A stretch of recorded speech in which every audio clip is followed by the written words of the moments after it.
Graça e paz, irmãos. Vamos dar início à nossa escola dominical. No último domingo nós tivemos um problema técnico aí, mas agora nós estamos falando a respeito do pacto da graça. Então eu quero compartilhar com os irmãos uma tela para que os irmãos possam perceber e possam participar conosco aí num visual melhor, né? Então eu vou compartilhar com os irmãos a tela do meu navegador aqui e entrar aqui no modo. Nós vamos tratar hoje da doutrina do pacto da graça. Então nós estamos na parte 4. Eu quero ler para os irmãos o que diz a nossa confissão de fé de Westminster. Nós temos tratado algumas coisas e eu vou fazer uma introdução. E como no Antigo Testamento a doutrina da aliança foi esboçada. Este pacto, no tempo da lei, não foi administrado como no tempo do Evangelho. Sob a lei, foi administrado por promessas, profecias, sacrifícios, pela circuncisão, pelo Cordeiro Pascual e outros tipos e ordenanças dadas ao povo judeu, prefigurando tudo, Cristo que havia de vir. Por aquele tempo, essas coisas, pela operação do Espírito Santo, foram suficientes e eficazes para instruir e edificar os eleitos na fé do Messias prometido, por quem tinham plena remissão dos pecados e a vida eterna. Essa dispensação chama-se Velho Testamento. Eu quero introduzir isto para os irmãos, porque quando nós falamos em pacto ou aliança, a palavra hebraica é berit. E berit significa uma aliança ou pacto. Não há diferença entre estas duas palavras. Contigo estabelecerei a minha aliança ou o meu pacto. Entrarás na arca, tu e teus filhos, tua mulher e as mulheres de teus filhos. Quando nós olhamos para esse texto, nós começamos a perceber a dimensão da aliança. Deus é quem estabelece uma aliança. Agora, diante disso, o que nós já estudamos na doutrina do pacto? Deus falou através de pactos ou alianças no passado. O primeiro pacto foi feito com Adão. Adão e Eva eram os representantes legais do pacto. Por isso, eles, ao pecarem, nós sabemos que o que se requer num contrato berite de uma aliança são que as duas partes têm que cumprir com fidelidade e sem interromper essa fidelidade. Alianças são contratos feitos com seres humanos, selados com a fidelidade. Então, para que um pacto ou uma aliança dê certo, as duas partes precisam cumprir a sua parte. O pecado ou a queda interrompeu a aliança da graça, ou a aliança de Deus com o homem. E quando o homem pecou, ele morreu. Ele não tem condições de entrar com a sua parte da santidade na aliança com Deus. E nesse aspecto, nós precisamos nos lembrar que não há salvação debaixo do pacto com Adão. É por isso, e isto explica também que todos pecaram e distintos, separados da glória de Deus estão. Romanos 3, versículo 23. Todos pecaram. E nesse sentido nós tínhamos um representante que pecou, logo todos pecaram. Nós já estudamos isso em textos anteriores.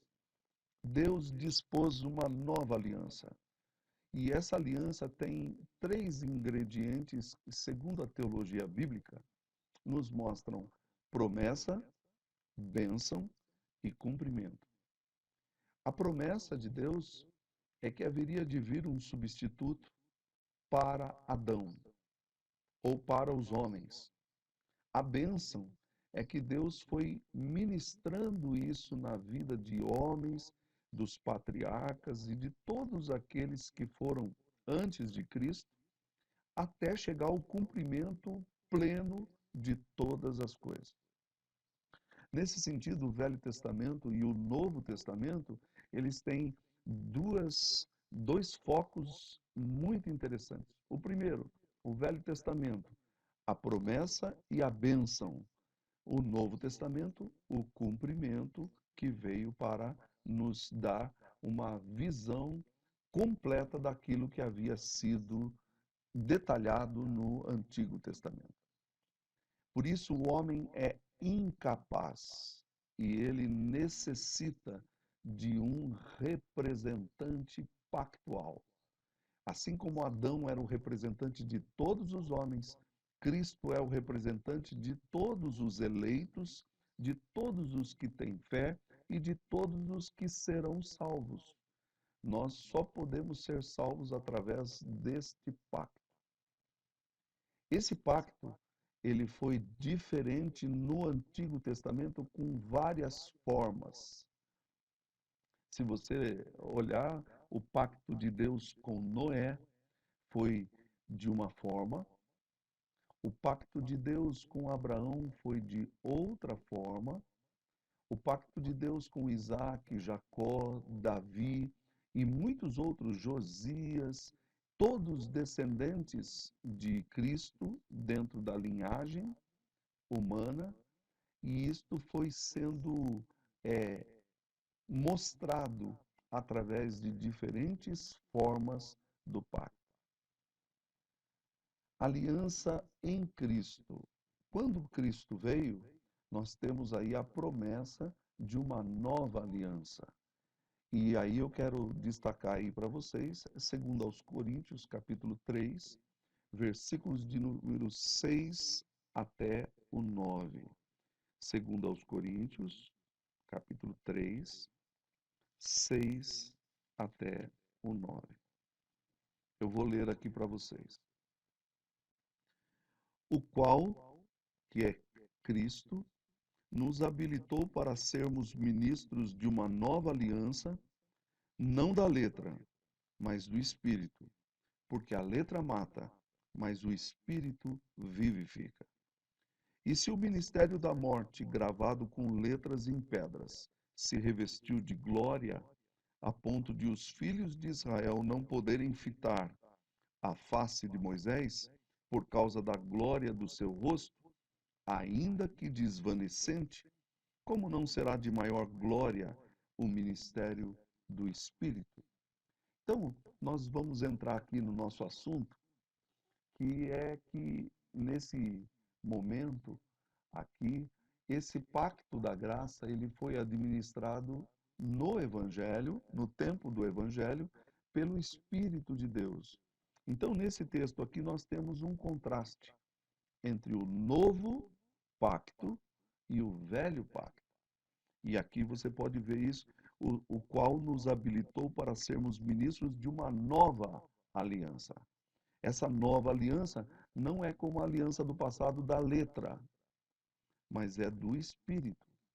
Havia uma promessa em Ezequiel que Deus haveria de trocar o coração do seu povo, tirando o coração de pedra, que foi escrita a lei de Deus, colocando um coração de carne. É uma maneira de Deus mostrar o novo e o velho. Mas não somente isso, nós fomos habilitados para sermos ministros ou servos de uma nova aliança. E é isso que o versículo 9 nos diz. Então ele está fazendo um contraste entre a letra versus o Espírito de Deus. É claro que no Novo Testamento, o Espírito de Deus transforma o cristão. No Antigo Testamento, o Espírito transformava alguns cristãos ou alguns crentes do Antigo Testamento para que eles pudessem seguir o caminho de Deus. Mas essa sempre foi a razão do Espírito. Então, o Novo Testamento se sobrepõe ao Velho Testamento por causa do Espírito Santo de Deus que foi derramado. E aí, destacando aqui, que esse ministério do Antigo Testamento, ele dava para a morte, porque ele tinha uma glória desvanecente. Olha lá, se o ministério da morte, gravado com letras em pedras, se revestiu de glória, aí ele explica, a ponto de os filhos de Israel não poderem fitar a face de Moisés por causa da glória do seu rosto, ainda que desvanecente. É uma alusão a Moisés, que estava descendo do monte, e todo mundo falou assim: Moisés, seu rosto está brilhando da presença de Deus. Então Moisés colocou um véu, só que com o tempo de não ir na presença de Deus, aquela glória começou a sumir. Isso ele explica um pouquinho mais à frente no capítulo 3, do verso 12 em diante, mas não é meu assunto aqui agora. Mas o ministério da morte tinha uma glória desvanecente. Agora, o ministério do Espírito de Deus tem uma glória permanente. Ou seja, agora nós não precisamos mais de nada daquilo que tinha no Antigo Testamento. Isso é um choque para muitas pessoas, porque as pessoas têm um apreço por Israel, algo muito. Israel é tremendo. Sim, foi, mas não é mais. Agora a glória é muito maior. A glória do Espírito de Deus, e a glória não vai para homens. Quando nós falamos a respeito de determinadas pessoas, nós devemos de nos lembrar que essas pessoas só foram o que foram por causa do Espírito Santo de Deus. Se não fosse o Senhor, Daniel não seria o que foi. Se não fosse o Senhor, Josué não seria o que foi. Então, sempre no Antigo Testamento e no Novo Testamento, a glória de Deus. Mas no Antigo Testamento, o Espírito de Deus atuava de uma certa maneira, mas no Novo Testamento, a glória é permanente. Então, eu quero destacar aqui para vocês, Colossenses capítulo 2, versículos de número 11 e 12. É por isso que muitas pessoas não compreendem por que os presbiterianos batizam os seus filhos. Alguns dizem assim, não, vocês estão copiando dos católicos. Na realidade, os anabatistas, ou aqueles que batizam por imersão, é que mudaram isso, mas a igreja primitiva trazia os seus filhos para fazer aquilo que nós chamamos de a nova circuncisão. Vamos ler o texto. Colossenses 2, 11 e 12. Nele também fostes circuncidados, não por intermédio de mãos, mas no despojamento do corpo da carne, que é a circuncisão de Cristo, tendo sido sepultados juntamente com ele no batismo, no qual igualmente fostes ressuscitados, mediante a fé no poder de Deus, que o ressuscitou dentre os mortos. O que ele está falando é que, na antiga aliança, para alguém pertencer ao povo de Deus, tinha que, ao 8º dia, ser circuncidado. E isso era feito pela mão dos pais. Os pais faziam a circuncisão. E nós temos, assim, exemplos dos mais variados nas Escrituras de pessoas sendo circuncidadas. Mas no Novo Testamento a circuncisão caiu? Não. É por isso que nós batizamos as crianças, porque as crianças estão agora na nova circuncisão. Ele nos une pelo batismo na nova circuncisão. Alguém poderia dizer assim, mas pastor, as crianças não têm capacidade para crer. Mas lá no Antigo Testamento também não. Mas pela fé, aquela criança, obedecendo à circuncisão, ela era inserida no povo de Israel. É isso que nós pensamos acerca do batismo. O batismo é uma introdução da entrada do povo de Deus na igreja de Cristo. Agora, se ele vai continuar crendo, até mesmo uma pessoa que foi batizada pode deixar de crer. E o batismo não salva ninguém, a circuncisão também nunca salvou. Mas quando uma criança é batizada, nós entendemos que ela precisa, quando adulto, professar a sua fé e dizer: Eu sou de Cristo pela sua própria boca. O que os batistas, a maioria deles, omitem é que as crianças devem ser incluídas no batismo, porque eles enfatizam demais a água e o ritual do batismo. Mas no Antigo Testamento, a circuncisão, ela era vista como a entrada das crianças e dos filhos no pacto da graça. Eu quero continuar aqui, 1 aos Coríntios, capítulo 5, verso de número 7. Nós estamos estudando o pacto da graça. 1 aos Coríntios, capítulo 5, verso 7. O apóstolo Paulo está repreendendo a igreja de Corinto por causa de uma pessoa que estava cometendo pecado muito grave. Ele estava se deitando com a sua madrasta, com a esposa do seu pai. Todo mundo sabia, só que ninguém falava nada. Paulo diz assim: lançai fora o velho fermento, para que sejais nova massa, como sois de fato sem fermento, pois também Cristo, nosso Cordeiro Pascal, foi imolado. O que ele está nos dizendo é que a igreja de Cristo hoje é chamada de uma nova massa. Não que haja desprezo pela velha massa, mas a velha massa não podia ser transformada por Deus. A nova, sim. Então ele está usando esse texto dizendo que nós somos agora uma nova massa com um novo fermento de Deus, o fermento do reino de Deus. Eu não sei se você sabe, mas o fermento era proibido na velha aliança. Não se podia fazer pão, não se podia usar determinados produtos que fermentassem a comida de Israel.